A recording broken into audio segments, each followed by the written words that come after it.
Who ruins the party? Who always ruins the party at a Dick HCW Richards. match? Besides Aaron the Prodigy Helm sometimes. Dick Richards.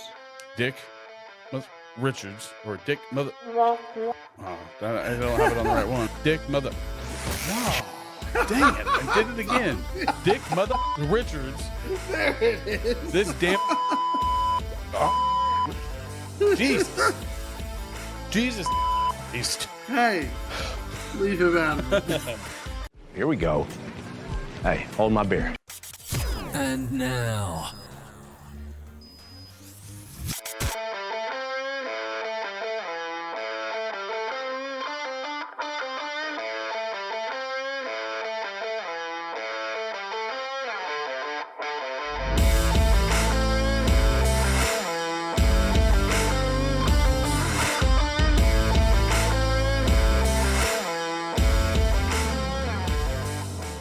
Speaking of prayer, though, like I saw this video, I was trying to send it to you. Yeah. It was the Basement Yard podcast guys. Oh, I love those guys. They're hilarious. Frankie Right. and what's the I other forgot guy's the other name? guys.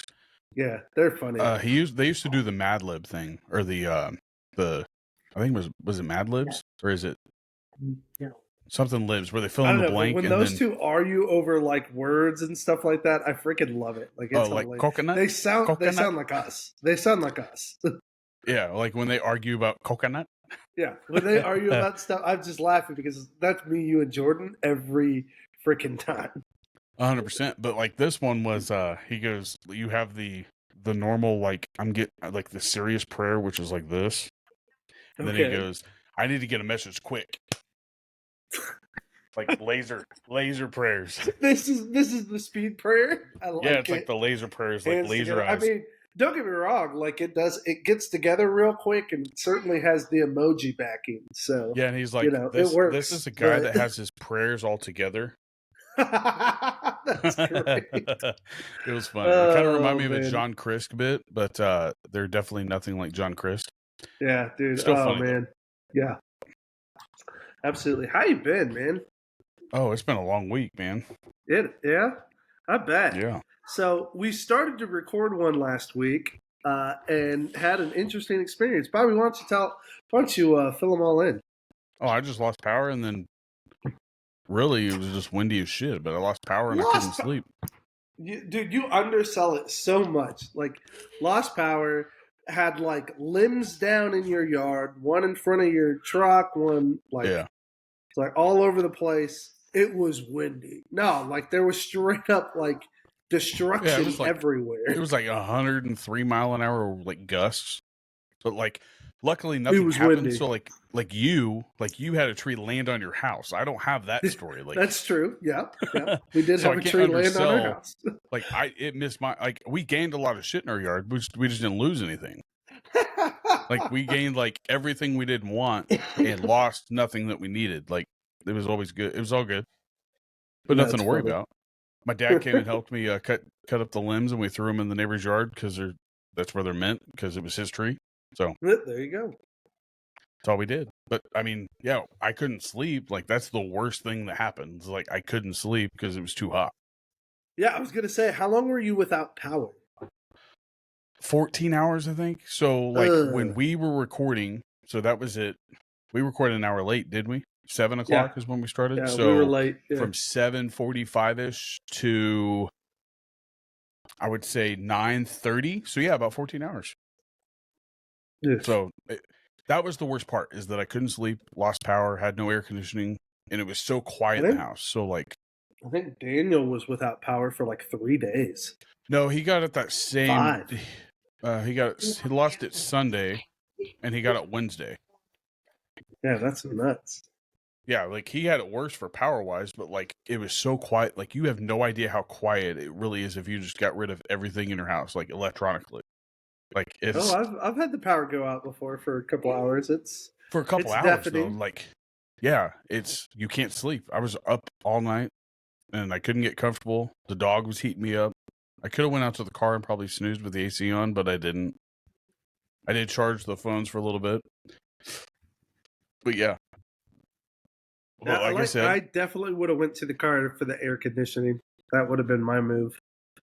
But it wasn't so hot to where I couldn't lay like on my couch. I just don't want to lay on the couch because it's leather and it collects heat and you stick to it. So Yeah. No, thank you.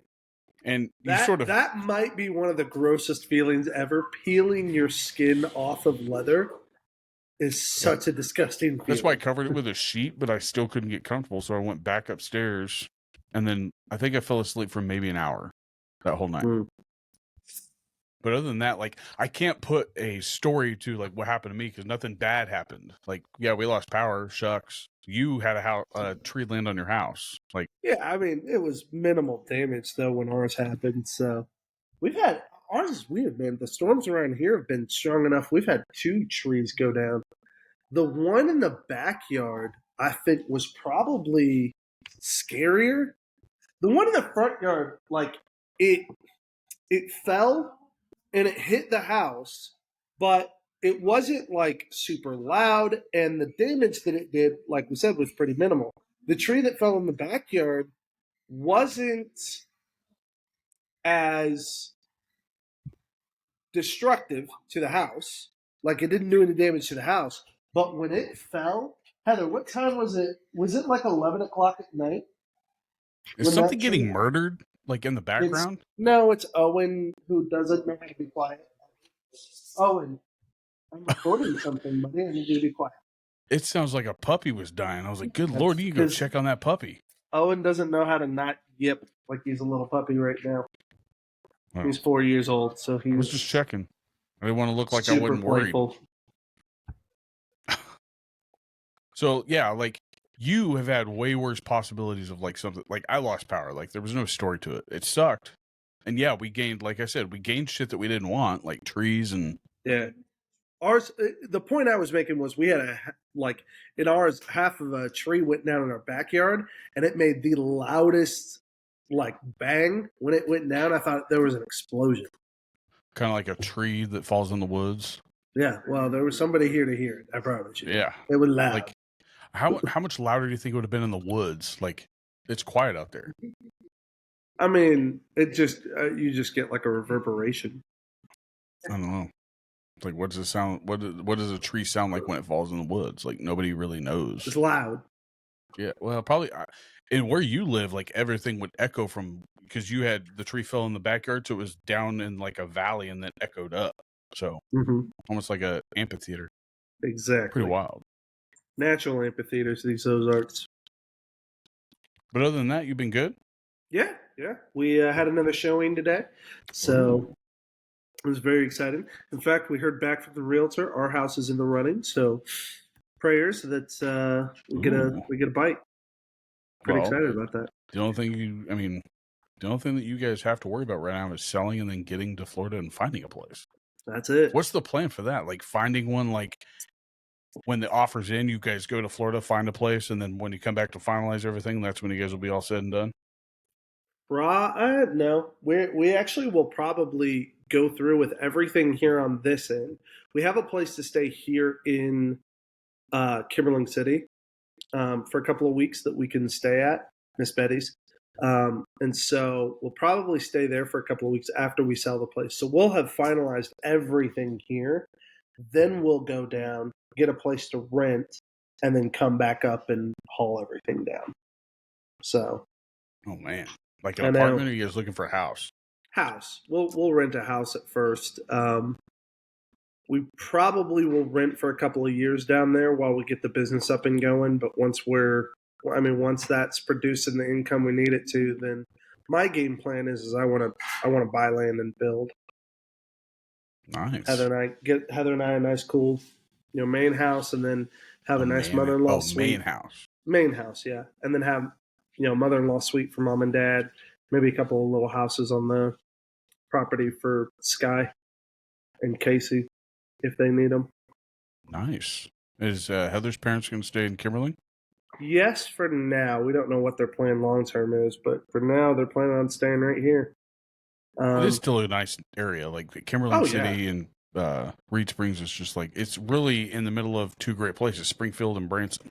Yeah, well, and they're actually over in the Branson side of where they're at because they have a house out there, which Trina, Heather's mom, has been doing babysitting for a kid that used to be at the daycare and really loves that. So they're kind of in a pretty good place right now. So I think they're kind of planting roots here in some good ways. Not a bad place to plant roots for sure.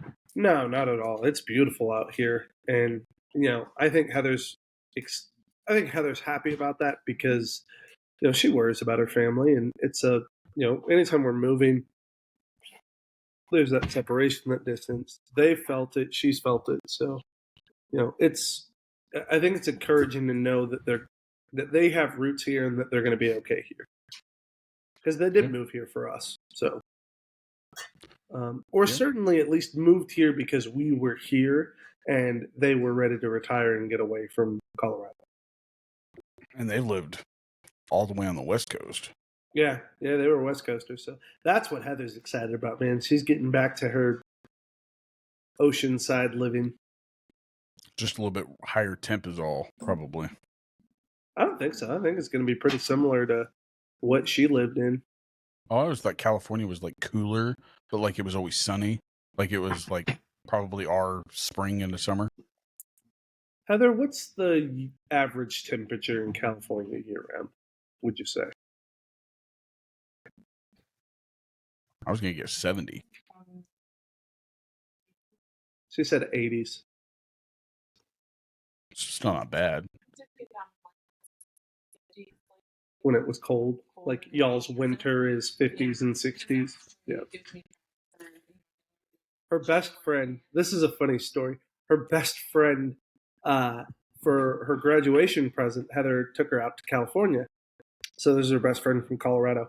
And Heather, of course, talks it up, talks about how warm it's going to be, how great the weather is, tells her only pack shorts, tank tops, you're going to love it. The whole week that Ashley is there, it's 50s and 60s and rainy and cold and windy. And so she's not properly packed for it. It's miserable weather the whole time she's in California. So she gives... Okay, so she had packed pants and a light coat. But other than that, she was not properly prepared. And she still, to this day, we're talking, what is that, 20 years now? Yeah, she would have been. She was the one who was having a baby, but she would have been Heather's maid of honor. Oh, okay. So, but she was having a baby. Then she had her baby and was going to try to surprise us, and then had her gallbladder removed. And then I was like, "Oh yeah, you think you're that cool?" We showed up for her and Rudy's wedding 2 years later or a year later. 3? Yeah. Was it 3? Colorado? Okay, 3 years later, me, not one to hold a grudge, but ever to make a great dramatic point, I decided to skip their wedding by having my own gallbladder removed. How about that? In the state that they were getting married, right? We went to Colorado for their wedding, and while we were there, before their wedding, I was having problems with my gallbladder and had to have emergency surgery to have it removed the day before their wedding. Hi, Sabrina. Oh, sorry. That's right. I had it removed the day of their wedding. And Bobby says hi, by the way, Mom. Yeah. Had it removed the day of the wedding. And Heather went to the wedding, didn't stay for the reception, came back to the hospital. I had surgery, and my wife wasn't even there for when I woke up. She was off at a wedding. So I'd have probably said, "Go have fun." Oh, that's exactly what I did. I told her I wanted her to go. I was like, I don't need all these people up here. I'll tell you what was cool about it, because I got my own little prize out of all of it. My window faced a beautiful field where they were launching all the hot air balloons. In a world filled with imitations, there's one name that stands out above all the rest. Rage Beef Jerky, a small batch jerky company that sets the standard for what it means to be 100% grade A quality beef. Rage Beef Jerky is the self-proclaimed world's best beef jerky. But just because it's self-proclaimed doesn't mean it's not true. Rage beef jerky is made right here in the USA. It can be found in 5 states across 400 plus locations, ranging from Kansas, Nebraska, Oklahoma, Missouri, and Arkansas.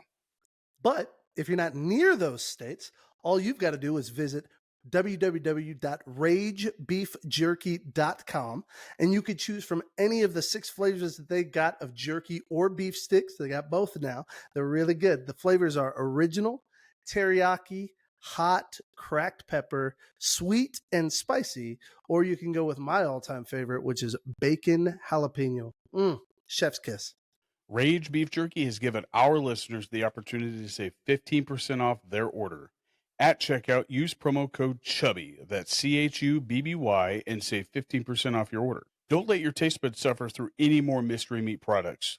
Visit www.ragebeefjerky.com and let your taste buds rage. Get your jerky on. So, During my recovery, I got to watch all the pretty hot air balloons float. I guess that's a benefit. And let me tell you, you don't think that's very fun, but I was high on morphine. So that was fun as hell. Let me tell you, all those cute little floating balls, all the colorful designs. I was just vibing out, man. I was like, look at the little floating lights, little balloons everywhere. Singing 99 Luftballons in my head. 99 Luftballons go by. Because it's a little red button. So every time you look at the red button, 99 said Luftballons. Said I thought. I don't know German whatsoever. That's right, but I love that song. But yeah, no, I was on I did poker over at your parent. Well, I guess half Dave and Sabrina's, half Daniel's. I mean, that was pretty fun, and I mean, I had some beers. I mean, didn't overdo it. I was still able to walk home. We were good. Love it. Had to stop and get some stuff to go on a bender here. Careful, dude. I already talked to you about displaying narcotics on our show. Whoa, narcotics, huh? That's where we're at, right? Bro, look, that's deep blue right there. He twisted the top and everything. You're gonna one-shot this, aren't you? Duh. Bro, okay. Look, and you say this is a family-friendly show. Sir. One shot, it's gone. Well, that was just a tease, so I had to bring another one, baby. He's got a second one. What? Forget red and blue pill. It's red and blue Kool-Aid. Yeah, this is the tropical punch. Peach cherry. Let me take the shot out of the twist top first. You got to. Oh, man. Don't want to waste a drop. Does this take you back or what? Oh, my gosh, yeah. Would you? All right, here's a good debate. This or Capri Sun? Because I am stuck on. I think these taste better, but Capri Suns are more convenient. I don't even know that I agree that they're more convenient, dude. These things when they're cold. These things when they're cold, all you gotta do rip that top and just throw it back. This is like ice it's cold. perfect. This is probably. I will say, Capri Sun goes down smoother. That's got a little bite to it. I don't think anymore. It's like it's almost too weak.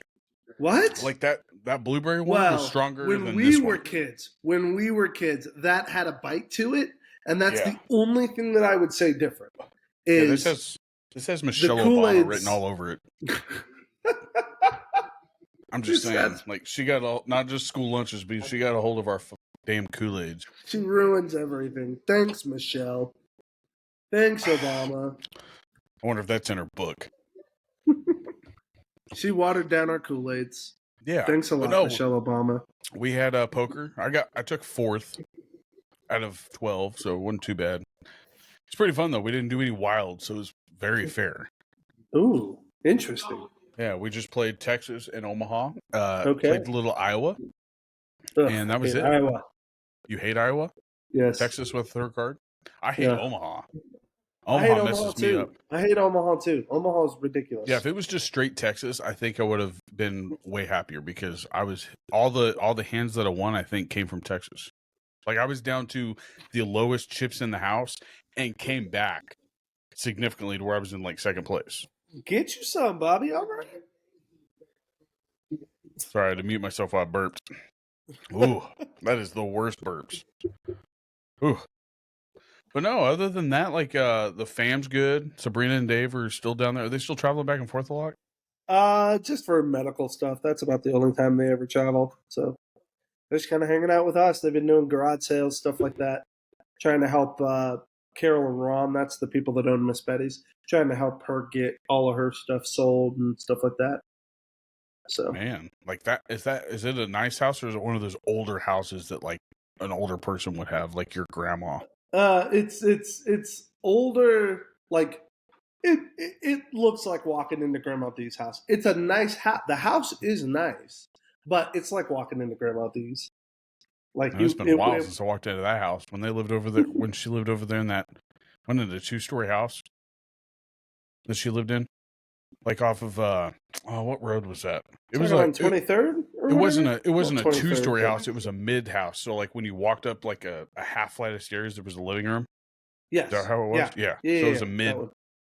I sort of remember. It's been a while. Split level? Do they call those split levels? Split level or mid level or something like that. It's weird. I think they're called split levels. Yeah. Yeah, like you walk your front door. You walk into pretty much like a staircase. It's like halfway up, and then you can go all the way downstairs to a basement of some sort.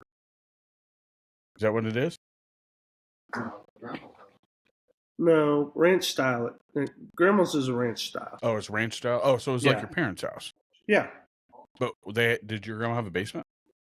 No, I don't think she had a basement. Oh. Did Grandma D have a basement? Which house? Yeah. Not a full basement. Yeah, 26. Not a full basement. Okay. Well, it's a ranch. Maybe we're all right. Ranch dressing. I don't know. Ranch dressing. I don't even know what we talked about last time. I know we talked about your mom knowing everybody before we got cut off, and then that's accurate. She does know everybody. There's a little bit of we talked a lot of hogwash really on the very little bit of the beginning. I know what we didn't. I guess before we get into the big stuff like HCW and sports, of course, but the big stuff. We didn't get to talk about Tom Brady's roast. Oh, like I mean, we did on the phone, but not on here. Like, yeah. Who is your favorite comedian or favorite roaster of the night? I had so many that I can't. Okay, I guess we could pick one player and one comedian. I was going to say, yeah, because I would say this. I felt like Drew Bledsoe completely surprised me. And he was witty and sharp. And so I give him props. Nikki Glazer definitely set the tone with the Gronk joke. I mean, like it hit just right. And then every joke made about Gronk moving forward had that same energy because of her. Like it was good. So definitely give props to Nikki. But I think I would have to give credit where credit is due and say, Bobby, you were right. Tony Heathcliff, was that his name? Hinchcliffe. Tony Hinchcliffe was far and away so freaking funny. He was pointed, great, like he was. And good. I don't know if it's fair that I can say that because, like, I said it because I knew that he was going to bring the heat, but he's a professional roaster. That's all he does. So, like, for him to still, I would say he stole the thunder for like any other comedian after him. But before him, I think Nikki Glazer took the cake. A lot of people didn't know who she was unless you watched like Joe Rogan. That breaks my heart that people don't know who Nikki Glazer is because I've seen her on roast for years. Right now, she's at the height of her like fame right now because of that roast. She deserves she's blowing up. Good, she deserves it. She's been funny for years. Oh, I've always appreciated her comedy. Yeah. I mean, a lot of people mix them up also. So like you have Nikki Glazer and then you have the other gal. What was her name? She had a movie on Netflix also. Like it was about one of her, I guess, actual true life stories. It was But other than Nikki Glazer, like she definitely set the tone for anybody else that wrote after her. So I would hate for anybody to like have to try to come up with something off a whim like that because it was all specifically shots at Gronk. None of them landed the same way. Knowing that not real money, right? That had such a simplistic hilarious notion to it. Like, just great delivery, everything. Like everybody else took shots at Gronk and his IQ, and all that stuff. None of it hit like hers. Hers was perfect. Oh, Right. so good. That other comedian that some people mix them up is Liza Schlesinger. I don't really know how to pronounce her last name, but like they're very similar comedians. They look a little alike also because they're both blondes, very tiny petite women. But Nikki Glaser, I think, beats her out by just the wit and the quick wittedness to be able to come back at something. Like that's where she beats her. Liza's more of that storyteller. She's like the female Burt Kreischer, in my opinion. Okay. And Nikki Glaser is like the female Dave Chappelle. Like it's funny. I was describing you to a friend the other day, last night, and basically said if you know who Burt Kreischer is, he's a lot like Burt Kreischer. What? I'm not that loud though. That's the downfall. Bobby. Joshua. Bobby. Am I that loud though? Bobby. I don't know. Maybe my prime. I was wild. When you are having fun, you are the only one in the room, buddy. Trust me. And I love it. It's a good time. I'll take it as a compliment. I prefer to be a Shane should. Gillis. Like that's my guy right there. Have you? I assume you've watched it. I've watched it. Tires? Yes. 100% watched it.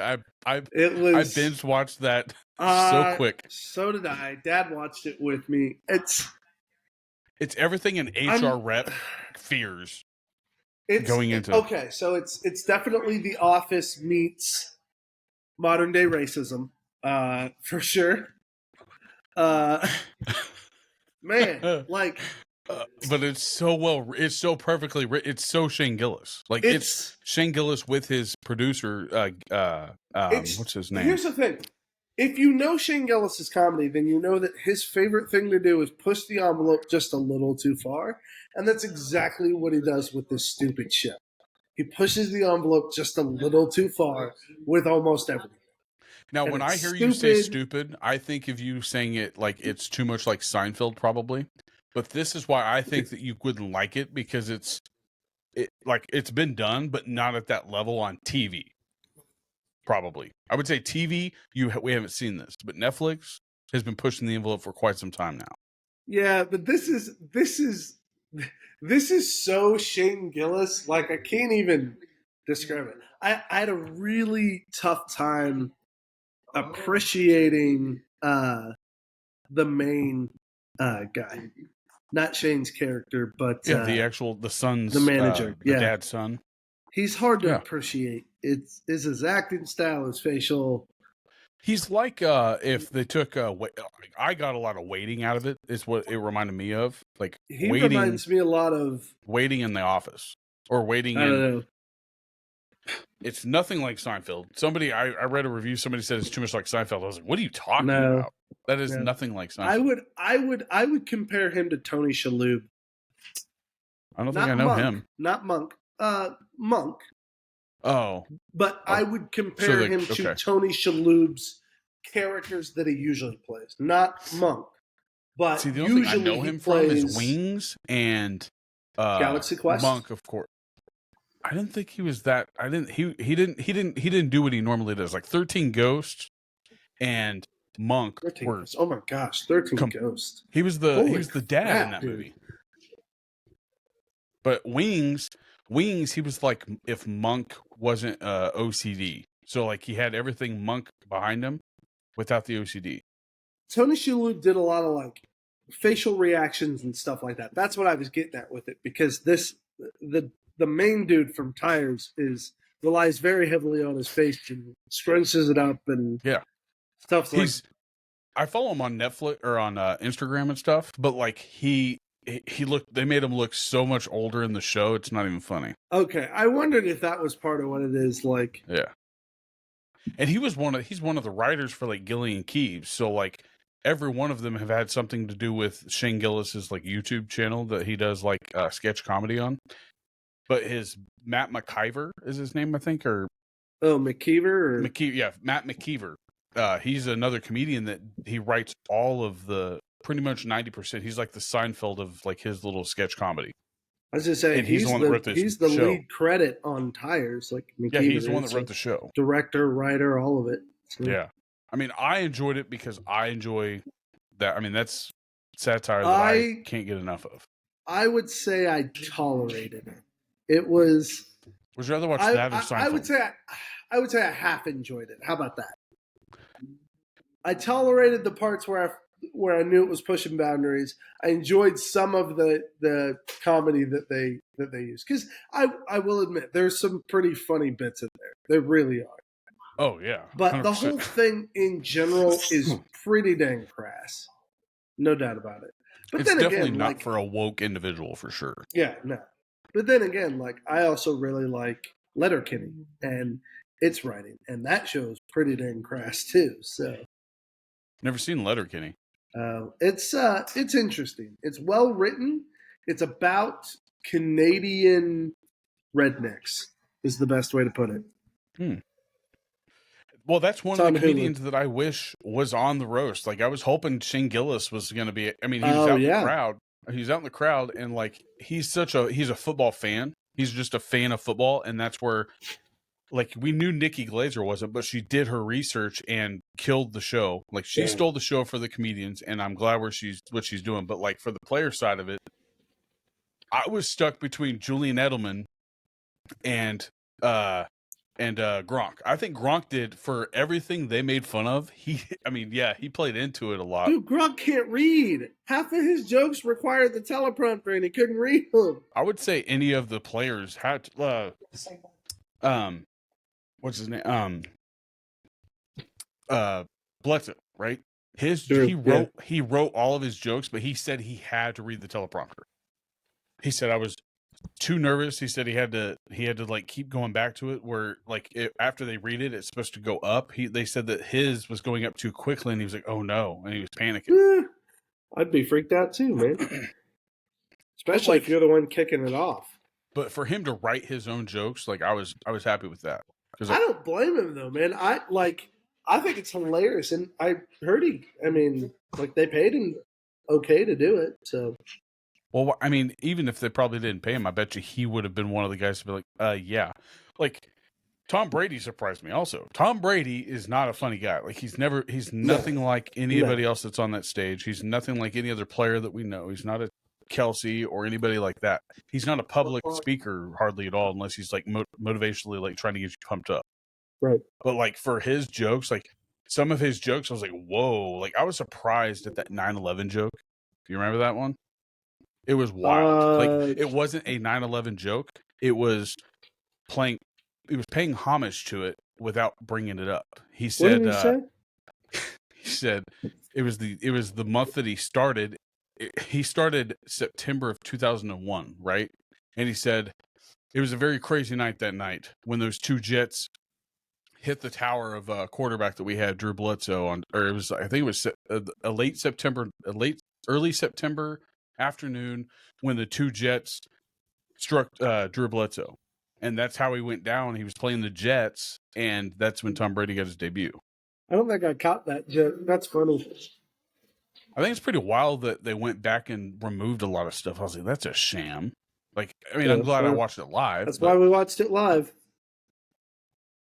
Kim Kardashian, thank God she got booed, because that was like, why was she even there? Except for OJ. Because they're celebrities, and celebrities always need to be in the limelight, dude. The worst person of the night. Can we agree on who the worst was of the night? It depends on who you think it is, because I know who I thought it was. Okay. On the count of three? Hang on. On the count of three, say it. I keep mixing him up with the other guy. Hold on. It's okay, yeah. On the count of three. Okay. 1, ready? 2, 3. Ben Affleck. Ben Affleck. Yep. Exactly. He was the worst. Terrible. It was like a mix between like a rant and like a praise fest or something. Like, yeah, they were talking about how bad Julian was all over him, like how much of a fanboy Julian is for Tom Brady. I'm like, dude, Ben Affleck was worse. Right. Like what I got from it is that like he was the guy that begged the Netflix producers to be on there. Like, I so want to be on there so bad. And he didn't even roast. Like, he roasted a fan or a troll behind the keyboard. That's all he roasted. Like, he pretty much gave. I think he was the only guy that praised Tom Brady the entire time he was up there. Ben Affleck for you. Yeah, but Ron Burgundy loved that. I mean, that was a fun twist. They said he was so off script that the teleprompter guy was getting frustrated to go up and down because 90% of his stuff was riffed. That's Will, baby. Will Ferrell, man. That's what he does. Giselle, like when he kept saying her name, is it Gazelle or Gazelle? Gazelle. Gazelle. Oh man, it was too funny. Gosh. But I was actually surprised that Belichick showed up, but I was very happy with it because I think it closed a lot of questions. Yeah, for it definitely felt like there was some closure for Kraft, for Belichick, and for Brady. So it was a cool night. Yeah, and that, I mean, for that, what we witnessed, we haven't seen that probably since early 2000, like close to 25 years ago. Like for that type of comedy, like to hit really hard, if that makes sense. Hang on a sec. She's got to mix some stuff. So she blending? Apologize. Yeah, she's blending. These people, I told them I was podcasting. They decide they got to do everything. It's all good. She's making cake and deviled eggs. She's making cake and deviled eggs for tomorrow. Cake and deviled eggs. Yep. Couldn't wait. Nope. Couldn't wait. What's tomorrow? Barbecue? Yeah, we're gonna do a fish fry. Ooh. Yeah. Like you gonna do it or is your dad doing it? I'll probably do it. What kind of fish? Catfish and I think bass. I think that's what we have out there. You caught it all? No. Who caught it? I don't know. Oh wow. I mean, when I hear bass, it's like, oh wow, did you catch that? And I don't think you can buy catfish at like Dillon's, can you? Well, here you might be able to, but Heather's dad's bringing that. Oh, but we've got a couple of bags of fish fillets that were given to us from a friend. So, do you do a lot of fishing, or did you do a lot of fishing while you were living in Missouri? I didn't do nearly as much as I wanted to, but I didn't have a lot of people to fish with. So, see, I can't just sit there and fish, man. That's just not my thing. It's too. I don't mind it. It's peaceful, but fly fishing's fun though. Fly fishing was fun. I remember doing that. That was a really cool experience. Where'd we go? Salida, Colorado, I think. I don't remember. We were at the Royal Gorge. That was a beautiful little place. Yeah, it was fun. I had a lot of fun. I got a friend that makes flies. Oh, like he strings them and all that stuff for himself? Yeah. Yep. Well, that's cool. Yep. I mean, I think you kind of get that from that show Ozark when that one guy was flying his own fly, or do they call it flying their flies or something like that? Oh, I tie in their flies. I think tying their flies. Tying, yeah. That's a different lingo. That's way outside of my comfort zone to try to figure out. It's funny. Well, hey, why don't we talk about HCW, bud? Unless you have anything else you want to bring up. I don't. No, yeah, I ain't got nothing else. So let's definitely talk some HCW. I was not able to make it to the last show, but you did. So tell me a little bit about it, man. Tell me some of these matches that you got to see. Oh, there was 8 matches. You had a VIP and then 8. Yeah, okay, so 9 matches. So 8 regular card matches and then the VIP match. VIP match was Simon Balasong versus Kargar. Ooh. Yeah, it was some good fan favorites right there. How'd that go?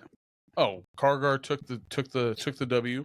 I don't know if that's his first W or if that's another one, but he's definitely, I think, is a bigger fan favorite than Simon. Good. Simon is nobody hates Simon, but when Kargar came out, he got a pop. That Simon is one of those really unique characters, and I don't think people love him or hate him. I think they're intimidated by him because he's intriguing. Yeah, he's just. I mean, he's not like there's really nobody in wrestling that I think I could compare him to, like genre wise, like his wrestling. Goldust. Yeah, but in the same like just mysterious etherealness. You know what I'm saying? Yeah. I mean, he comes out with a mannequin head. That's pretty different. Or maybe, or maybe like Bray Wyatt. He's not as verbal on the mic, but he's got a lot of Bray Wyatt he doesn't vibes. do nearly as many promotions, but definitely has that kind of. I don't want to go as far as to say the Crow Sting, but certainly down that path. Yeah, he. I think that was his. You could definitely see that that might have been his favorite wrestler growing up because of his. I mean, obviously his paint and all that stuff on the face, but like he wants to be feared. That's his goal, just like Sting was. Sting was feared by many. I mean, more than not. So that was a good VIP match? It was a good VIP match. Kargar took not only did he take the win, but he also got a really good pop for a VIP match to take place. Everybody knew who he was, and when he came out, like the whole crowd was happy about it. I love that. And match number 1, we were playing replay to what took place at Legacy, the final match, the main event match. The 3 stages of hell match. Yeah. Remington Roar versus Aaron the Prodigy Helms after Aaron won his belt of. He claims it was a heavyweight belt, but I still think that they're still calling it the Heartland Championship. I don't think they have it as a heavyweight, but I think he deems it as the heavyweight championship. But I'll let him have it. But that was really all that first match was supposed to be. Is he was supposed to come out and make Billy give him the belt and raise his hand because the getting raised by the referee apparently wasn't good enough. So he pretty much forced Billy out of the curtain to come and raise his hand and give him the belt. And love it. Did Billy do it? Yes, he did. But I think he did it just to do what happened next because he turned it into a 4-way. Fatal 4-way for the title right off the bat. Aaron was not ready. So that fatal 4-way that took place was between Aaron the Prodigy Helms. He was obviously the champion going for, 3 other guys. Defending, good Lord, defending his title against 3 other people in a fatal 4-way. Yeah, anything could happen. So he didn't even have to get pinned. That's what's why. Right. Like that's the worst thing is that he doesn't necessarily have to lose the match to lose the title. So, but he then faced off. Do you remember Brandon Battler? I don't think so. I just didn't know if you remembered him, but there's a different player in the game, and that's Brandon Cotton Eye or Cotton something. It's Brandon Cotton Eye, like Cotton Eye Joe. He came out dressed as a farmer, pretty much, is what I gathered. The Cotton Eye Joe. It was a lot of people like that. I think they popped from the song because they had no idea who he was. It was pretty amusing. But and I think he was actually the favorite to win outside of Aaron. Like, I think they just really dug his music. Like, they're like, what? Hey, I've seen a bunch of white people go crazy for Cotton Eye Joe. So yeah. And then they went up also against Chris Vale. Chris Vale. I get a lot of Sting vibes from without the face paint. Like he's very, very emotional, like emo, brooding. Yeah, and he comes out with no mask on, and he is verbal on the mic. He's I often think of. Do you remember Gangrel? Don't think I do. Edge, Christian, and Gangrel all came out as the Brood back before Edge and Christian went solo. And Chris Vale always reminds me of Gangrel. Just kind of has that like brooding presence, pretty good on the mic because Gangrel was the leader. He was always good on the mic. Like, yeah, definitely dark and brooding. And then the last one of the night, and I like you said, I get also some more. I think maybe like he had like a lot of Sting fans back in the day, but Gallows came out. Gallows, baby. Gallows, I get a lot of Jeff Hardy with Sting. Like if Jeff Hardy and Sting made a baby, like that's 100% Gallows right there. But he came out, and the winner obviously, like I don't think anybody doubted Aaron and his ability to win that title or to keep the title. He found a way to get it done, didn't he? Found a way to take the W. There was so much weight in that ring that like you could probably hear the ring from outside of the building. Oh, because like now the slams and everything. Yeah, they took out an extra board to kind of like give it that rack, that right, and they've actually repositioned where the wrestlers now come out. So you know that wall that you were actually selling Chubby Buddy in, right? Yeah, right by the concessions. That first door that you could go into the back locker room into the kitchen. Yes, they covered that up to start the curtain, and then went along that entire wall. So that whole entire wall it's centered out in front of the ring to where the ring is in the middle of the room, and so is the curtain. So Cool. I think it's set up way better So now. it's a and good the look, sound, the sound is, I think, better with that. So Good. not just Exciting, man. wrestling happened that night. I mean, there was a lot of changes going on with HGW at that point. I mean, it was obviously the New Beginnings show, so Yeah. they had to start off new. The second match of the night was a female match. Wait, was it? No, it wasn't. Actually, that was the triple threat match between Jose, Hector, and oh no, it was a single. I had Dickie written down here to come out with Hector, and I'm going off my notes just because I don't remember the order. That's right. It was Jose versus Hector. Yeah, Jose versus Hector. Who ended up winning that one? Hector ended up taking the W. Dang Empire, man. Jose is on a 4-match losing streak since he lost the title. So Poor Jose, dude. He's still a fan favorite though. So he's getting the raw end of the deal, though, man. He's getting the raw end of the deal. He is, but when you go and get somebody from the Empire, like, you're automatically a fan favorite, unless you're Ray, because his is a mixed crowd. The Empire, they always find a way to win. Not always legally, but they will always find a way to win. So it's tough to go against the Empire. And actually, I think Dickie forgot who he fired the other night, because he came up to me and he asked me if I got fired. And I was like, you didn't fire me. He fired me, the tool. He fired the taller guy with a mustache and a goatee. All right. I mean, significantly taller. And I mean, I don't know how. It's just Dickie being Dickie. And I mean, I got the crowd to kind of follow along with a little chant throughout the night. And before the show started, Dickie and Ray ran into each other while they were selling merch, and a little scuffle started in the in the crowd while they were going through some merch stuff. And Dickie got away, but to crawl away, he had to crawl under the tables and through the crowd so that Ray couldn't get to him. So it was so the rest of the night, I pretty much I told the crowd that I wanted the police to get called for a noise complaint. That's how loud I wanted them to nice. All right. So I mean, I came out after that first match, and right before I did this one, I told the crowd, I was like, we haven't gotten any noise complaints yet, but the only complaint that I have is that Dickie shit his diaper pretty much. So the whole crowd started chanting that Dickie's diaper. And Dickie's diaper? Dickie's diaper. And that's what they were calling the wrestler when he came out with Dickie, is Dickie's diaper. So all I could think of as you did that whole bit, all I can think of is I really want you, because I know you could memorize this and do it.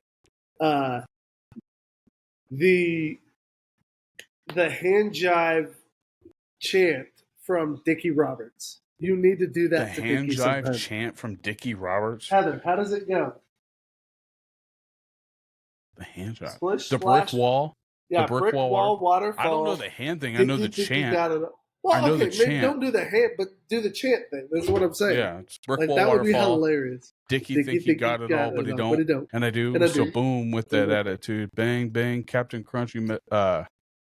No, bang, peace bang. Punch. Oh, yeah. Kiss. Hang on, pinch punch. Pinch punch. Captain Crunch. I got something you can't touch. Bang, bang, choo bang, bang, choo choo train. Wind me up, I do my thing. That's the original, but Dickie was Dickie Roberts was different at the end. No, because she says, "Mess with me, I'll mess you up." Yeah, Reese's Pieces, Reese's Pieces, 7-Up, mess with me, I'll mess you up is what they say in Dickie Roberts. Reese's but bang, bang, choo choo train. No, there's a bang, bang, choo choo train. Wind me up, I do my thing. Not in Dickie Roberts. Do they not say the bang, bang? Shadow says they do. They say it in Dickie Roberts? It. Yeah. Oh, I don't remember him saying it. She's got the whole thing memorized. I'm telling you, dude. She knows. It's funny. Oh, instead of bang, bang, whatever. Oh, it's bang, bang, Captain Crunch. Do that to Dickie, because that would be hilarious. I don't know if I could get a chant you like that. You could get a pop. No, it's not a chant. Dude, you could get a pop for it. Well, let Dickie get in your face one time and just hit him with it. Like, I'm telling you, the crowd would go nuts. The downfall from that, though, the only time that I ever get a chance to do that is right before I'm announcing the next guy. So, it would have to be on. Because he comes out first always, because it's his company. But the third match of the night is the pair of rock stars versus. Well, it wasn't the pair of rock stars. It was Gunmetal Gray versus. Or the pair of rock stars was Paradox versus Gunmetal Gray of the Rebel Hearts. Gotcha. That, Half of each. One half the pair of rock stars versus one half the Rebel Hearts. Exactly what it was. And Gunmetal Gray took the W via DQ because Paradox and his Colton Alexander, his partner, ended up getting the bats and beating the crap out of somebody, and so they got DQ'd. They're rock stars, man. Do we see a heel turn? Yeah, I mean, I don't necessarily think that they weren't a heel; they just weren't showing. Well, they were. Yeah, I'd agree. They weren't necessarily face or heel, but they were somewhat fan favorites. So yeah, because I think a heel turn may definitely get them some heat, though. Yeah, and then at Legacy, I mean, they cheated anyways. Pair of rock stars, they did. Yeah. I mean, they cheated with the bats as usual. I mean, I think that's their. I think they're wanting to be Sting in this matter. I mean, he's on this roll. This episode might. He's on this roll. Are we all just influenced by Sting? You remember when you wanted to be Sting for Halloween? Yeah, dude. Sting was awesome. Are you kidding me? Everybody wanted that trench coat, that face paint, and that bat. Mainly the trench coat and the bat. I wasn't a big fan of the face paint. Like, that wasn't my thing. I thought the face paint was cool. Maybe the eyes only. That would be pretty dope. Like, kind of like the Ultimate Warrior did with the stars. Like, I could go with I do have to admit, like, looking at all of Sting's career, I am a big fan of his bleach blonde face paint days. Like, when he was basically a Beach Boy. I loved those days. Was he in NWO with no face paint, or was he always with face paint? Always had face paint. Always had face paint. NWO, he was black and white, and then he went red and white. But he always had face paint. Oh, for the Wolfpack. Yep. Because he went from the NWO to Wolfpack. By that point, he was always kissing it up. Yeah.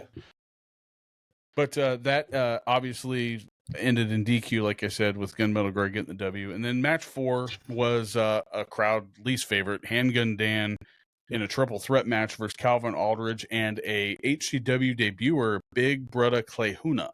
Oh, okay. So please tell me Calvin did some whooping up on some people. You know, I haven't seen Calvin win an HCW till this match. Okay. He came out with the W, beating Handgun Dan. I mean, they knocked Big Brother Kahuna out of the ring, and he had to get brought back. So Mr. Calvin Aldridge did his work and gave Handgun Dan what he was really worth. I mean, just an ass whooping. So I'm sure Chance appreciated that.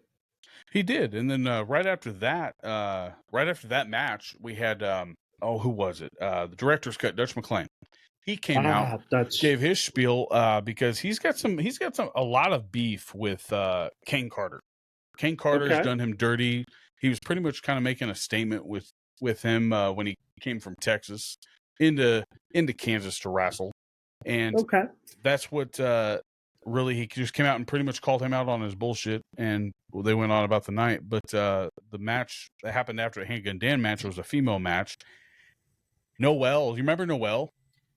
She was the Marinette, the one that came out like a little toy. Yeah, the creepy she was ass, cool. The creepy she ass. was impressive. Yeah, her and Simon Balisong could probably be on the same scale of like their like. Dude, that would be a cool co-ed team. Like just the creepy factor. Yeah. Yeah, just call the first time Paranormal Activity. Right, like the first time I ran into her was I was calling her name and she came out of the ring and charged me. Like I wasn't ready for it, and like me working where I work, I sort of have to be on that reaction level of thought. And you were like, about ready to hip toss her, weren't you? You're like, I was about ready to. No, I squared up like this, and I was about ready to like give her a hand chop to the face, like the dome. Like, oh. And so, like, that was my first interaction with her. So, like, I told Billy, I was like, next time you have somebody doing something weird, maybe you might want to warn a brother, okay? Like, that's, like, I'm not saying where I work is the most violent place, but, like, if I had to, like, I've always got to be ready. It's a prison. It's a prison. And I don't know. It was just. I think a lot of people would classify that as the most violent place. A lot of people. You know, And I would argue that. I mean, I'm not trying to get out of HCW. The prison is less violent than a mental hospital that I was working at. You know what? That makes sense. That it really does. Just because you have a lot more outbursts and stuff like that, uncontrolled outbursts, Drug abuse, alcohol abuse, and all that stuff. So that's what I will finish that off with. So you have this match. So Noelle versus Cameron Brené. Okay, Cameron Brené, probably one of the most nicest human beings I've ever met personally. She has fun when she comes out. She has a lot of fun. Worker, like works, like great wrestler. Also really good at building connections backstage and stuff like that. She's just an all around great presence. Like when she shows up to an event, like it's a great experience. It's a party for the crowd because when she comes out, like that crowd pops. They're like, "Whoa!" I mean, it's granted she does flaunt what she has going for a little bit, but nobody's throwing any strikes. She's a boss uniform though. That outfit that she has looks cool. Yeah, good and colors. This time good colors. I was kind of waiting for her to come out with another kendo stick, but she didn't this time. It was kind of wild. But she came out and she wrestled the demon toy, or Noelle, the marionette. She looks nothing like a puppet. She looks like one of those devil like toys that they have on Toy Story, like the messed up toys, misfortunate toys, like the ones living over in what was that guy's house? Sid's house. Yeah, like one of the dolls that's like that little doll that's on the that's on the spider legs. Yeah, that's the doll what I head. get from her. That's what I get from her. That's great. But anyway. Sid's Toys. Maybe that's what her and Simon Balasan can call themselves. Sid's Toys. Ooh, that would be cool. That actually would be cool. Nostalgia factor, like anybody that grew up watching Toy Story knows what that is. Sid's Toys from Sid's Toolbox or Toy Box. But yeah, Cameron Brené took the W against Noelle with the pinfall. Crowd was happy with that. They haven't had much go on their way all night just because of Dick interrupting pretty much everything that he could. Of course, but after that match, we took a brief intermission to get right into King Carter versus Chance Kerrigan for the HCW Independence Championship. Now, a lot of those people would say, "Oh, this is crap," because who should be in there? We all know Logan Knight should be in there facing Chance Kerrigan. There's no doubt about it. Like Logan got the runaround, and Billy admitted it was him. So I kind of want to see where he's going with that. But Chance Kerrigan faced off against King Carter for the HCW Independence Championship and retained that title against King Carter. And I'm pretty sure Dutch McLean was very happy about that. Unfortunately, he doesn't get a chance to that, but he said that he wants his next shot against King Carter to be the number one contender for the Independence Championship. There you go. And the match after that, we kind of had to play a little bit more homage to our last show, Legacy. We went back to the co-main event, or was that the co-main event was not. It was the first match of the night at Legacy, a banger of a match that set the tone. It was the Nikki Glazer of Tom Brady roast of a match. Oh, it was a good match. And so, like that right there set the tone for Legacy, only for the crowd to get surprised at the end with. Lo and behold, Ray Leone won Dick Richards, half of the company, but then had the Prodigy turned on him. I mean, you were there. Everybody that was there knew what happened and kind of was a little shocked. It was wild. I don't think anybody expected. One, nobody expected Billy to put up half the company. Two, nobody expected him to lose half the company. Like, what in the world? Wild turn of events, but Ray absolutely was disrespected live in front of a full crowd, the biggest crowd. Basically wins the Empire half the company and then gets tossed out. Like, just everybody from the Empire came into that ring and stomped mud holes in him. Just beat him, embarrassed him, ridiculed him, mocked him. But they tried to take his pride. That's the most important thing. They tried to take his pride. But the next segment was Ray Leone came out and pretty much turned face on everybody, man. Like he, in front of the crowd, was more than happy with being pleased with how the crowd reacted to what happened at Legacy, and they were happy for him that he came out to the ring. So he pretty much told everybody he's going to do everything right from here on out. He said he will not see one bad thing. So maybe that's a little bit of a side partnership with him and Billy. Maybe something's coming. Maybe to Empire to counteract the Empire. The one, the only Ray Leon. The Or illustrious one. or the illustrious one. The Leon. illustrious one. Ray But Leon. anyway, that turned into a match because he pretty much called out. He pretty much told the crowd, "Hey, I want to go good," and they're like, "Oh, hey, we're happy for you guys to come over to this side. Come join us on the what is that? Not the dark side, but the light side. The light side, yeah. Yeah. Star Wars. There you go. But yeah, they were more than welcoming. But it turned into a match because after that, he pretty much told the crowd that he wants to have a real, true match against Austin Reddick. So we called Austin Reddick out, and who ruins the party? Who always ruins the party at a HCW match? Besides Aaron the Prodigy Helms, sometimes Dick Richards. Dick Richards or Dick Mother. Oh, I don't have it on the right one. Dick Mother. No. Dang it. I did it again. Let's try it again. Dick Mother Richards. There it is. This damn. Oh, Jesus. Jesus Christ. Hey, leave him out of it. But anyway, it turned out to be a fun fill of events with after Dick did come out. And he pretty much told Ray that he has no respect for him and that he quits at everything. So he threw him in another HCW debuter. He threw in a Mr. Colton Kinnaman to make it a triple threat match. And Okay. I think the goal is that he wanted Reddick and Kinnaman to team up on Ray, and they refused to because at the end of the night, Mr. Kinnaman came out not so victorious, and Ray Leon and Austin Reddick finished it off to give it to Mr. Ray the one, Ray Leon. Is he Spanish? Is that how they messed that up? That's my question. I think they just butchered it. What? It's just a I think they butchering misheard him of an because the interview. illustrious one. I think they're like, oh, his name must be Juan. It's the illustrious one. Dumb. No, that's so dumb. No. But anywho, they finished Bad it off reporting. That's all it was. It was bad reporting. on the news even. Dude, I feel so bad for him, man. Like, Hey, he's buying into it. Like he's selling merch right, already for it. and I love that. I love that he's making lemonade out of lemons. But talk about a gut shot, bro. But after Mom, they stop threw stealing out, from me. what'd It's she my steal? knife. Tea? Nah, she's got my white knife. She's got my Uh-oh. white handled knife. My knife My knife. that my grandpa used back in the 1960s. You've seen this knife. Bobby, remember the old dull freaking knife that we would cut potatoes and eggs and stuff with? Paring knife? Yeah. Well, I mean, it wasn't a paring knife. It was just like, here, let me see it. Dude, you have This so knife has sat, no. This knife has sat in my house. For, Is that I a know butter you don't- knife? No, it's not even a butter knife. It's like less than a butter knife. It's so dull right here. Like, That's a leveler. basically. You've seen this knife, though, before. It's been a This is while.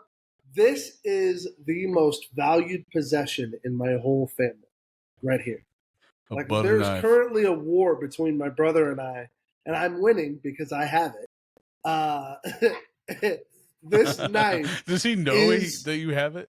I don't think so. I don't think he knows that I currently have it. I had it hid from mom and dad for quite a while, but they've been over here a few times, so they know where I hide it now. So, but no, so this knife perfectly cuts. Like, you can't, obviously I'm sitting here doing this. I can sit here and cut, but it slides through potatoes and eggs It's a movie perfectly. prop. I mean, it's like butter. So all my potatoes, everything, you just cut them right there in your hand, quarter them, boom, you're done. So this knife saves so much dang time. I love this knife. And if you want to get one of the knives, call 1-800-CALL JD Miller. Nope. So Ain't no it's like others an like it. It's infomercial. mine. Stay away. But where was I? Oh, Mr. Austin Reddick and Ray Leon ended up finishing the night with Ray taking the W and pretty much taking the pride out of Mr. Dick Richards because he was not Way to happy. go, Ray. Way to And- go, Ray. Our main, or here, let's see if I can get this right. Our main event of the evening Ooh, that was pretty good. Well done. That was was cool. the one and only Mindy Grace versus Heidi Howitzer for the Ooh. Sunflower Championship. And Man.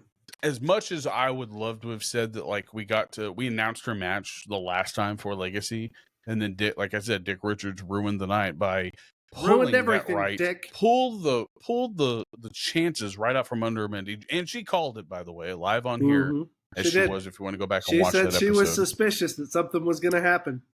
Yeah, but anyway, he stole that right from under her. Then she didn't get to wrestle. She had to wrestle Noelle for a bum fight, and then now this week, this was almost 2 weeks ago when you guys hear it, but she had to go and face the current Sunflower title winner, Heidi Howitzer, and she unfortunately came up shy of getting that W and being able to be called HCW Sunflower Champion. But, however, she did sort of win. She won a little bit. Yeah, so she lost the match. But something happened afterwards?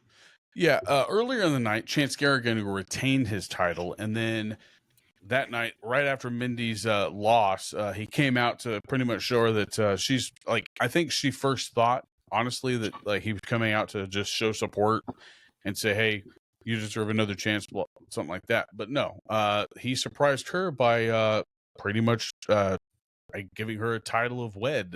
Is that how you would say that? The title of the MRS? Oh my gosh. The MRS title.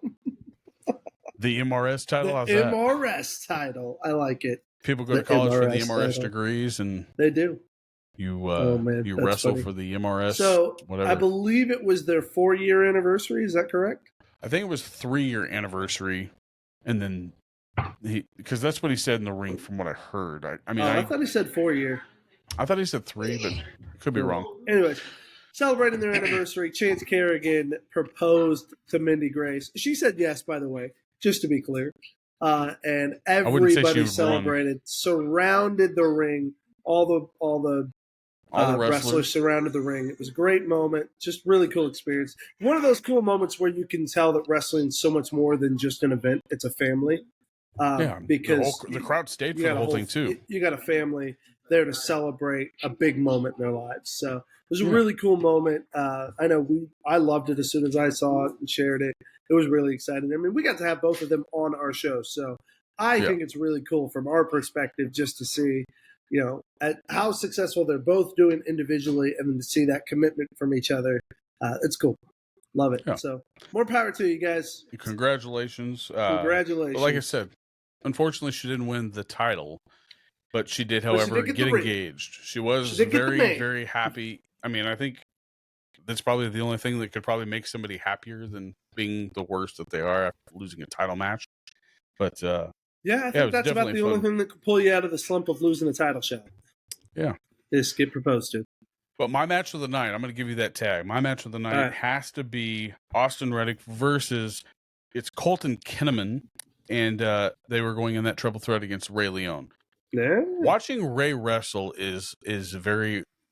It's almost it's a form of art. Like when he's in there and he's on par. Sorry, he needs a drink.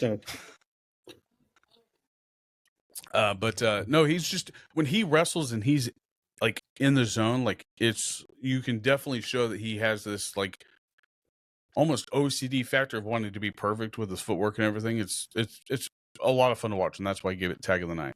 Absolutely. For sure. Understandable. Ray is definitely a very talented athlete, and you can see it in the way he wrestles. So he puts forth that effort. I don't see where Dick thinks that he's going to quit, because there's too much passion behind the eyes that I look at when I'm talking to him. I'd agree with that for sure. So, Dick, you have no idea what you're talking about. Go change your damn diaper. Well, it sounds like it was a really good show, man. It was a lot of fun. And they have another show coming up in June 29th at the Osage Rec Center, and that is for River City is the name of that show. So keep your eyes out for that. And then before that, they also have a Leavenworth show the 15th or the 16th of June. One of those weekends or one of those Saturdays. I'm not sure what day it is, but they will be there for that. But they're also going to be in Leavenworth at the hotel on June 1st for a Nerf gun tournament.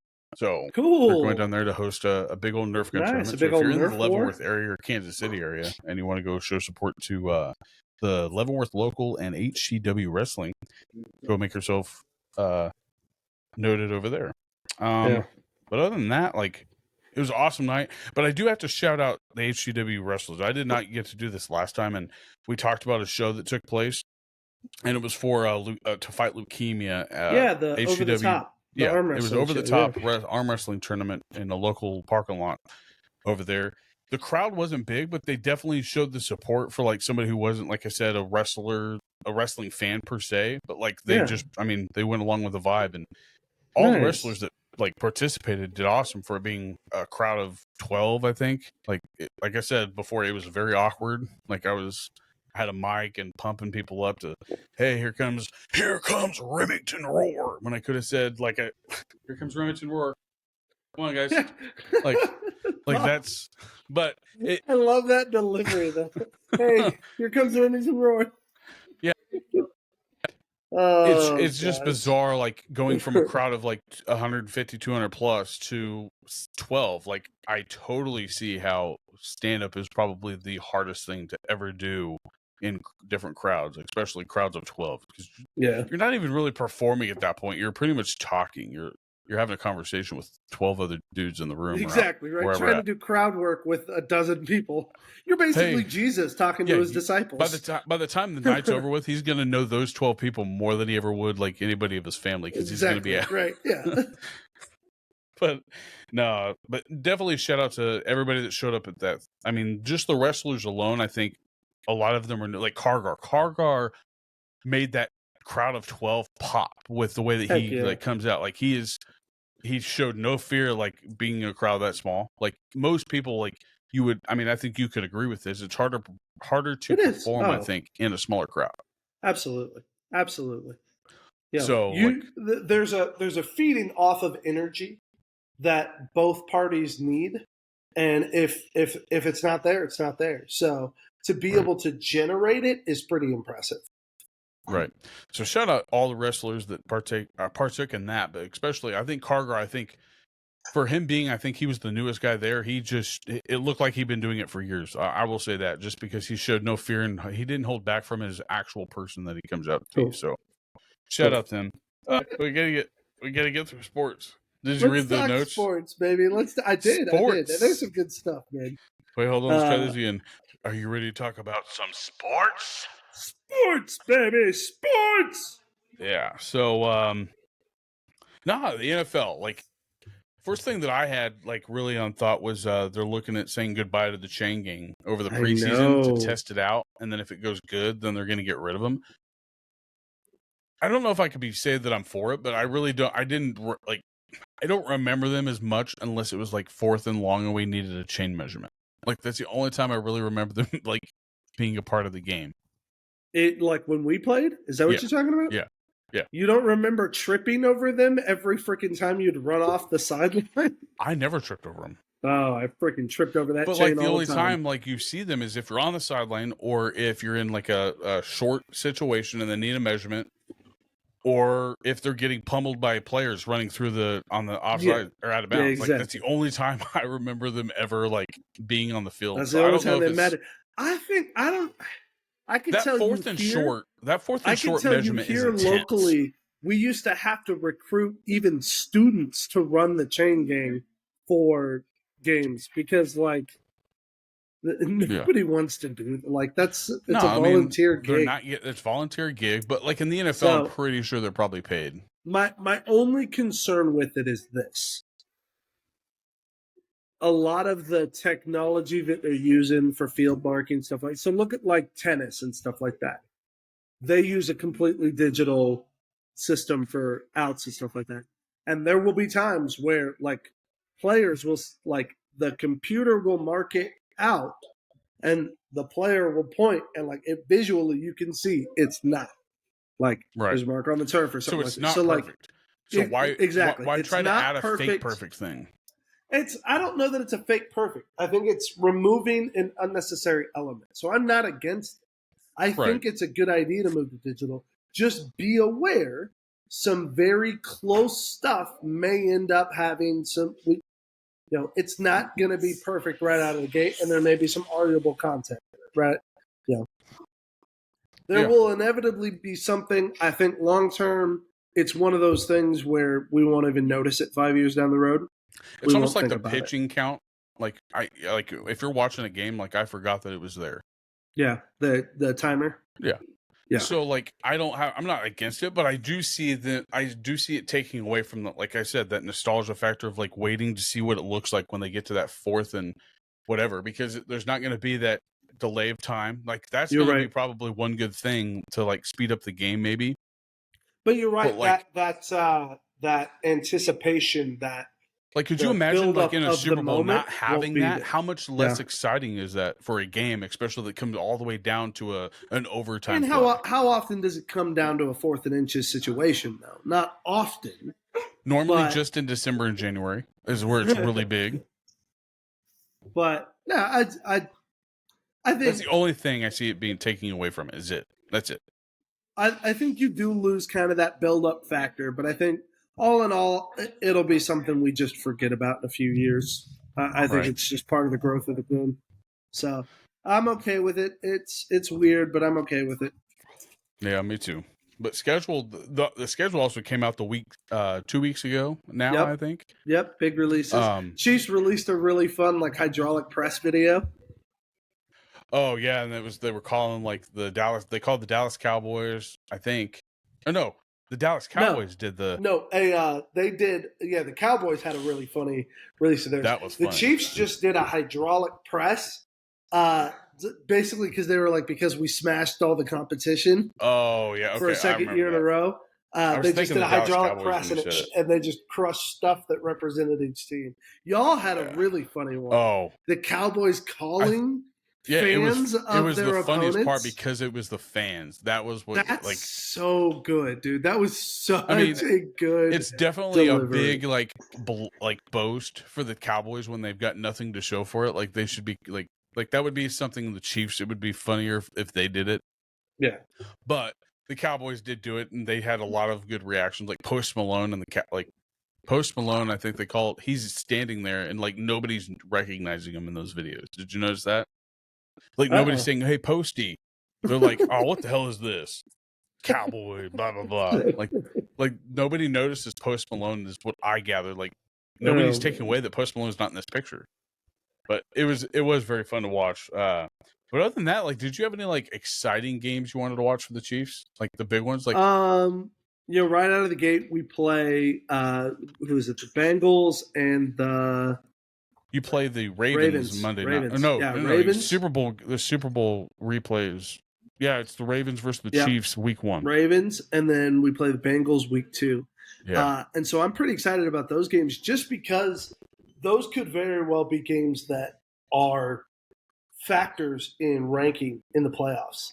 But I think it's good that they play them that early if they are going to be in the AFC Championship. I do too. I think it sets a tone that you're going to be watching all the way through the season to determine whether or not we need to stay a game ahead of the Ravens or something like that. So like I'm excited that there's that kind of action early on. So I'm pretty especially pumped with what about they've that. added to the Ravens. Like Derrick Henry is Ravens are not. a He's threat, no. bro. Like if you don't think the Ravens ain't coming, like I don't know what team you're watching. They were the number 1 offense and defense last year in the AFC, weren't they? I believe so. I mean, the defense is no. No, Chiefs were the number 1 defense, I think. Oh, that's right. It was the Ravens was the number 1 offense versus the number 1 defense of the Chiefs. Yeah, I think. What about Dallas, man? Do you guys have any big games coming up that you're excited about? Well, the one thing that I dislike is when we play like somebody like the Falcons, right? The Falcons, like when we go to another division, like it doesn't necessarily mean we're not going to be at home the next time we play them. Right. Because when they play the Falcons, like I was hoping for that to be a closer game, like at home, because I think 4 years ago they played them and they beat them well, it wasn't in overtime. They beat them on an onside kick. Ooh. Like 4 years ago that like almost rolled out of bounds and like it went the 10 yards, but nobody from the Ravens wanted to touch it at all because they were thinking it was going to go out of bounds. And then they didn't, and then the Cowboys recovered, came back and won it. Dang. So it was a close game, but my coworker, he's a Falcons fan. And so I would have been happy to go down to Dallas to go watch that game, but didn't. Is that smoke alarms? No, Mom's got the oven going, and she's not It's all right. It's funny. Bro, sorry. It's going to be one of those nights. Oh, it's funny. That's a house full of people, and Yeah. they're all up here. But no, that I would say that's a good. I think that'll be a good game for the NFC division. But I think our hardest games are obviously going to be the Eagles. Eagles scare the shit out of me. As a Dallas fan, they scare the shit. I mean, the Eagles were no joke in the beginning. Whether or not they got rid of the center or not, or he retired, but like, they're nothing to mess with offensively, and their defense just got even better. Like, absolutely. I mean, Dallas, I mean, they played that off like it was going to be a regular thing. Last year was a fluke, I think, for the Eagles. I think this is a total different, I would agree. This is a total I'd different say that team. team's consistent. They are good. Yeah. Yeah. They will step up and get something done. But I do fear the Eagles. But I also, I mean, 49ers are no joke. I mean, you can't, I mean, there's no great team, I think, in the, I don't think we have the same type of caliber on the NFC as you guys do on the AFC. Like, there's so many more quarterbacks is what I'm saying. Like, quarterbacks is what there's probably, who is it in the NFC right now? Like, even with the rookies coming in, like, the biggest name is the Bears quarterback. And he's a rookie. You mean of rookies that are coming? I mean, Dak's pretty big. Right, but I'm saying you can't name anybody but Dak and maybe Brock Purdy. That's it in the NFC. It's and then if you, for sure. Yeah, but it's nothing like the Chiefs. You got the Chiefs, you got the Bengals, you got the Steelers now with Russell Wilson. I mean, the AFC is filled with mobile quarterbacks, and the NFC is not. So, I don't know. It's going to be a weird year. I don't think the Dallas are going to win the division, that's for sure. I mean, I want them to. Sure. But I think the Eagles are going to steal it. But what do you think about the Butker stuff going on? I had to ask that. You know, thankfully, you know, I'm glad I'm not answering this, you know, day 2 from it, because it was still pretty dramatic. But I think there's been a decent balance to it that has finally come out, that people understand this is a Catholic dude speaking at a Catholic college to Catholic students. So there's a time and place for a speech like that, and it's okay. He's sharing his faith. So I appreciate that even the people who, like Jason, I appreciated Jason's response, because even if he doesn't necessarily agree with it, he highlighted family. So funny. He highlighted the family element, and I appreciated that he basically just says flat out, if your wife and kids aren't the most important thing in your life, like, I have trouble respecting you. And I appreciate that. Like, that to me is a message that should be sent all the way across the NFL. Right. Like, and I guarantee you Harrison Butker would get on board with that message. Like, family has to be more of a focal point. That's why he's Jelson. That's why he's so, I mean, he's Jason Kelce. That's why people love Jason Kelce, I think, was not because of his football talent, because he was a lineman. He wasn't shown very much. But, like, his family and his great man. demeanor he's towards a good family man, and he reminds me a lot of Reggie White in the 90s. Like, everybody talked about how faithful he was. Like, Jason Kelce is the Reggie White of our time, probably. I don't know, man. Reggie I'm saying White without being irreverent. I'm saying, like, the way he talks. I don't know if you ever watched Warren Sapp, or not Warren Sapp. If you ever saw Reggie White talk, like, because I think he was an ordained minister. Like, the way he talks is very, very, very similar to the way Jason talks about his family. Very extroverted, very charismatic. Yeah, for sure. And very free. So, like, 100% doesn't care what people think. He'll tell you what he feels without. Yeah. I mean, it's a very rare necessity, I think, is people to be open about the way they feel about certain things, especially stuff that might get you bad criticism, especially in the NFL. So, pretty wild. I agree. But no, I did also, like, shout out to Andy Reid. Like, back in his, like, I don't care what he believes, as long as we're all on the same team. Like, that's all he cares about. So, you go, Andy Reid, you go. It played out about exactly how I expected it to. The funny thing is, that's not even the first time he's given that speech. Yeah, is his alma mater Benedictine where Dreiling went? It might be. Wow, that's wild. Yeah. I mean, we are from Kansas, and I didn't know if he was from Kansas or not, but, like, Benedictine is, like, that's where Dreiling went. I think so. It's Catholic. Yeah. So it was interesting. for sure. It was. I'm glad How are it's your over Cardinals with. doing? I tell you what, man, it has been interesting because they have been climbing back into the picture. And in fact, they are working on you guys right now. When is the game? We watched don't last know. night's game. We made a great comeback. I did Won not. 5-3. Oh, it's delayed. That's why. It was supposed to start at 6:10, but it's delayed. Oh, for Cardinals Cubs? Yep. Sonny Oh. Gray versus Assad. To be determined. I hope we sweep Yeah, I think y'all. you guys are. If you guys we are in sweep y'all, we tied take for your third. place in second. You guys If we can sweep you, we got you 2 guys in games. third? Yep. Tied for third or whatever, or in third? I think we're just in third. Either way. But no, it's. I mean, like we said, like baseball. It's never too late in baseball. Well, unless you get to like July, of course. Like I was it gonna could say, be pretty late. Mid-June, you can start calculating where your season's headed. Yeah, but like I mean, right now you haven't even. I would say anything, maybe a couple weeks out of the All-Star game. Like that's probably where you should start worrying. Yep. So, but we're not even to that point yet. So they've still got a lot of. No, baseball. we're not, and they are getting What better is and it, better. 50 They're games? playing more consistently. We've got one of the best defenses in the major leagues. Period. Cards are solid. Arenado and Goldie, I think, are hitting a little low right now, but other guys are stepping up. Brendan Donovan's been playing hot. So I think it's going to have to be Cardinals baseball where everybody pitches in. Yeah. But and like we said though, baseball is like that's the good thing about baseball is that like it's not really over until like 168 games, baby. It's a marathon, not a sprint. 68? I thought it was 62. I think it was 168. Or was it Oh, it was 162? 162.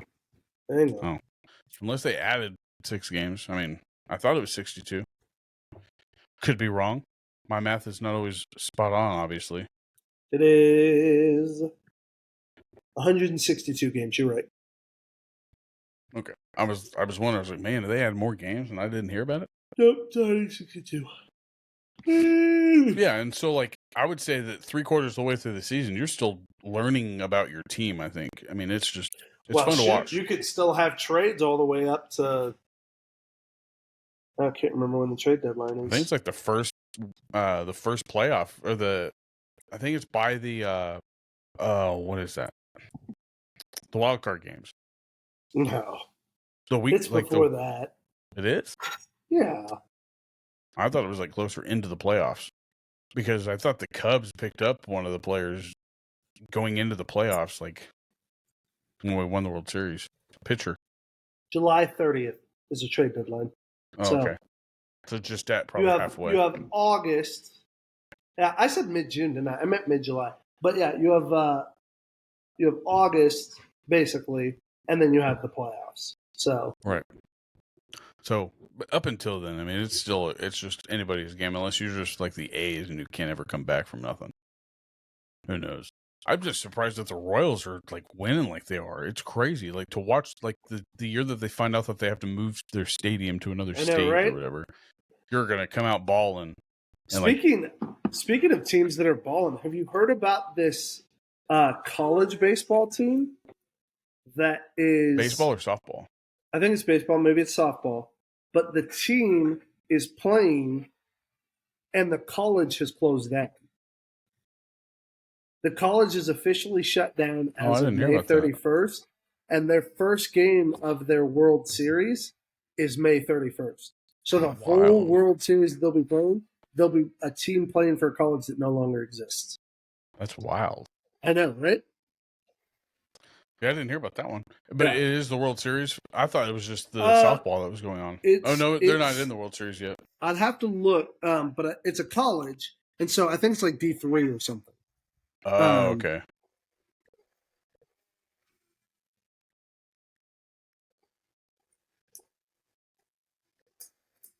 Let's see if I can find it. Birmingham Southern College is the name of it. It's a private liberal arts college in Alabama. It's closing on May 31st, and its team is headed to the D3 College World Series. Wow, that's wild. Isn't it wild? So the Yeah, whole I time mean- they'll be playing in their World Series, their college is shut down. They're repping a college that doesn't exist anymore. Wow. I've started to enjoy college softball more than baseball. Like, My question is this: if they win, who gets the trophy? they would have to go under the other school name, the original school name, before they close. Right, but who gets it? Like, what do they do with all their trophies and stuff when they close a school? City Hall. City Hall, I don't know. Probably go to the coach. museum, maybe Yeah. local sports museum. Like they'll probably end up turning that school into a museum, and ta-da. That'd be funny. Yeah. But the Cubs, I mean, Cubs are wishy-washy like they usually always are. I mean, That's what I want, man. Have a couple more wishy-washy games, because if we can sweep you, we take your spot in the. yeah, but in then the that's when they standings. show up. They show up when it like doesn't matter. They sweep the teams that show no like anything for us, and then we do terrible. Well, we'll come like one game behind. So if you lose one of those games, you'll just be half a game behind. Yeah. But no, other than that, I think we can get to entertainment. You ready for June? Netflix? Yes. Yeah, man. It's gonna be so good. Like, oh man, Beverly Hills Cop is going to be okay. It was a blockbuster when it came out, and I just I don't understand how so many people haven't seen it or don't know it. I didn't watch it up until like right after COVID. That's wild to me. And the because third one was the worst. I'm pretty sure my dad watched that at least half a dozen times. So I've seen every single one of those movies so many times. They're so funny. They're so good. And I thought I thought everybody had seen those. They were classic. I mean, I'm pretty sure it was like the number 2 movie of its summer when it came out. I think it came. Well, one of them came out like the same time he did Welcome to America or Coming to America. Yeah, So wouldn't surprise like me. Eddie Murphy was the man of he was the Seinfeld of the 80s pretty much. It's so freaking funny. Anyways, it is going to be hilarious. So that Bad Boys is going to be coming out. I'm going to be definitely going to see that. Gosh, what else? Did What you else see is that they're coming making a Netflix movie paying homage to the game The Division, or in the book The Division? To based off of similar to the video Yeah. game? Yeah. I did not see that. I'm excited about that. I thought that was a pretty cool story. Yeah, especially I like this one because I didn't ever play the first one with you, but the second one was a lot of fun. The first one had actually a really good story about the virus release, and so I thought it was really cool. It set up It was really like in well. New But York, two had great visuals, but didn't build enough on the storyline, in my opinion. So, but still, though, I'm excited they're making a TV show out of it because I always thought the enjoy premise was really cool, and I think they could do a lot with that. They really could. Yeah. And then I also watch a show on, I think it's Paramount, Mayor of Kingstown with Jeremy Renner. Yeah, So we've good. talked about that before. You've told me I got to watch that show. So good. And that's coming. The new season will start for that on in June, and they release those once a week, I think. So Yeah, that's another one that I'm happy about. But then again, we already talked about Tires, so I mean, yeah, Tires. That was was a good something show. unique. it was good for what it was for sure. I mean, was it the Yeah. best thing I've seen? No, but I enjoyed it. But I also enjoy that humor. No, you did. What did we've been watching Big Bang Theory. We started watching Big Bang Theory again. Love Man. that. Missed that. It's so good. I It rewatched is so it. good. I think I rewatched all the seasons twice. I think we're gonna finish it and then maybe pick up Young Sheldon and start Actually, watching there's a Young starting Sheldon. point to where like you can go along with the story that he's telling, but then at the end you find out like, oh well, like I guess I could have just watched it. Huh? Well, like the way that he starts telling the story is of at a certain age, and then in Big Bang Theory he starts talking about like when he was a kid in one of the episodes, and where they Okay. start building on the Sheldon Yeah, show. where they build Yeah. on the lore. Yeah. Gotcha. Rather than like giving a backstory, not planning on doing a Sheldon story, like that's where you start to notice. It's pretty amusing. But I Okay. enjoyed Young Sheldon. Young Sheldon was tearjerker at times. Okay. Like, made you kind of go. Ooh. But yeah, it's good though. Good. And what's funny is that the woman that plays Sheldon's mom in Big Bang Right. Theory, his mom in Young Sheldon is her daughter in real Right. life. Right. And Jackie's daughter. I've heard that. Yeah. I was like, wow. And she's our age. I think she's like 39 or something like that. That's cool. Like, wow. I thought she looked familiar. I was like, that reminds me of the girl from Roseanne. I didn't realize it was her daughter. Yeah, they played her out really good. Like They're I didn't know really it until good. like way later after the show. Like I think I was like on the last episode. I knew it was Aunt Jackie I knew it was Aunt Jackie that plays Right. Sheldon's mom. Yeah, plays Sheldon's mom. But I didn't realize young Sheldon is her daughter. That's really cool. That's really cool.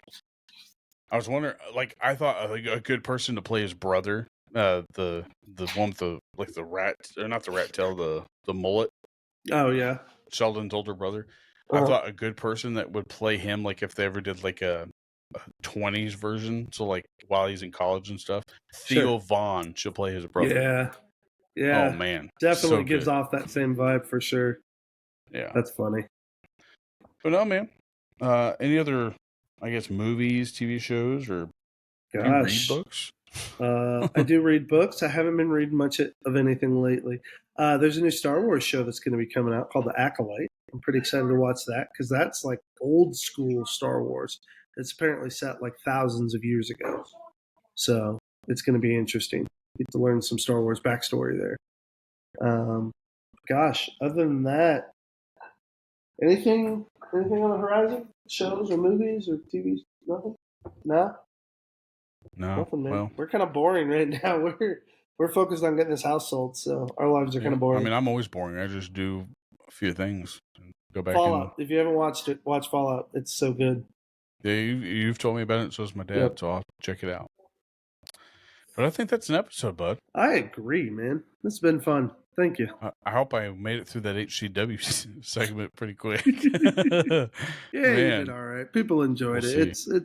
It's good dialogue. Well, if y'all have been listening for this long, we appreciate you. Thank you. Make sure you hit that like button. Hit the like button. Hit the subscribe. Shoot us a comment from anything you heard here today. Yeah, give us some input, y'all. We love it. Criticism. We love it. We can take smack. All right, Just well, I be love ready you, to buddy. get it back. Love you too, man. And I love all of you. We love you guys. Bye. Bye. Bye.